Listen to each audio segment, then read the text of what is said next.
Imagine you are a class of artists.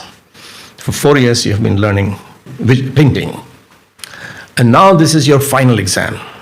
Each of you is given a canvas and given 3 hours to paint the most beautiful landscape that you can paint.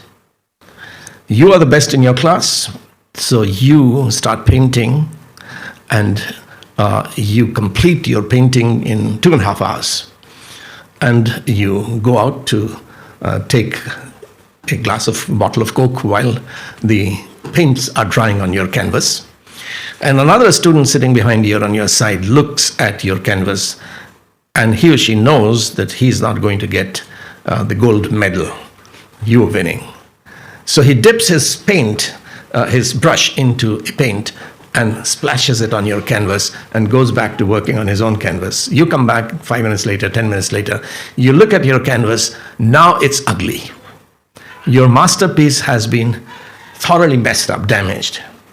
You're so embarrassed that you're not even willing to sign your name on that canvas. What are you going to do? You can start fighting with your fellow students. Oh, you did it. No, you did it. No, you did it. You messed up my work. If you create too much trouble in the examination hall, you will be thrown out, disqualified from the competition completely.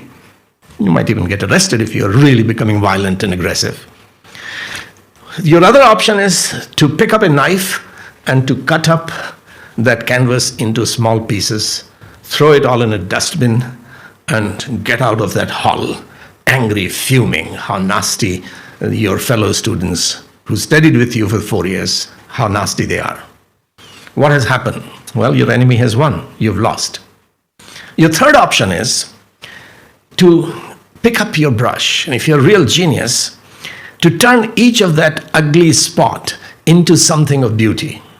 One spot can become a rock, another a plant, third a flower, fourth a tree, fifth a rabbit, sixth a cloud, seventh a helicopter, and one a rainbow in the sky.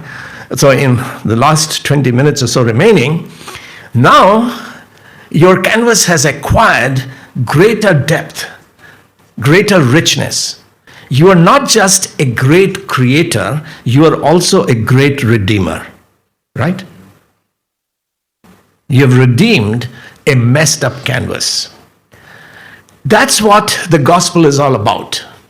That God created a world which he said is very good. Sin has messed it up. Jesus is in the business of making all things new.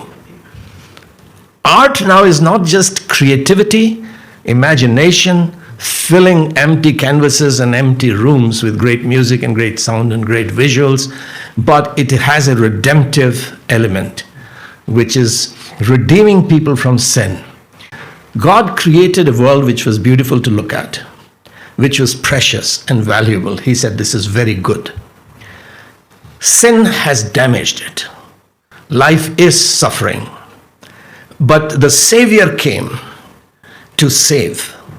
He said he's making all things new.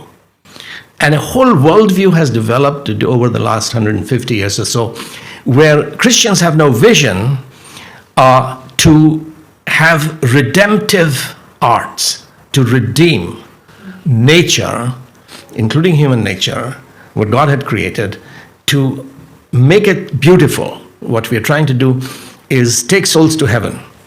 We're not bringing heaven to this earth, that God's will may be done on earth as it is done in heaven.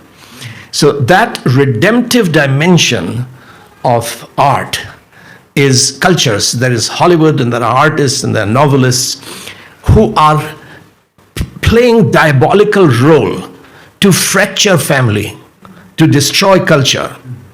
And in this, God is looking for people. He's raising up a new generation, and that's the purpose of a college like this, to build up artists who would create art, including movies, music, which is redemptive, which brings healing.